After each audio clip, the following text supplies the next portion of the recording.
দোস্ত এই দে আমার বড় ভাই আমারে 1200 টাকা র্যাকেট কিনে দিছে। ওরে দেখি র্যাকেটটা তো খুব সুন্দর রে। কয়টা নিছে রে? 1200 টাকা নিছে, একটিও কম দেয় নাই। দোস্ত র্যাকেটটা নিয়ে থাকলো, চল এখন আমরা দুজন যাই পানিতে যাই খেলি। এ অনেক মজা হইতাছে। চল দোস্ত, সন্ধ্যা লাগে গেছে, এখন বাড়িতে চলে যাম। হ দোস্ত চল, আবার পাবিটাছে।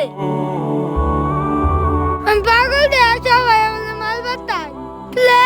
এটা কি? এটা যে সালবা খেলে আমাদের গাড়ানে নাচকে আমি গেলুম। হ্যাঁ পাগল কিরে ওই পাগলা টোকা এই র্যাকেট কনে পাইলি তুই? ভাই র্যাকেট আমি পয়লা পেলাম।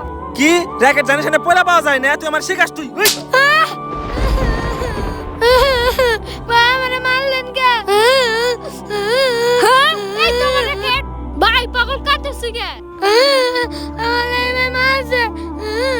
এই পাগলটাকে মারুম না, এই পাগল তো র্যাকেট চুরি করছিল। কি ভাই তুমি মিথ্যা কথা কইতে হও কে? আমি মিথ্যা কথা কম কে? ওরা তো আমি র্যাকেট দেখছি আর এই র্যাকেট তুই চুরি করছে।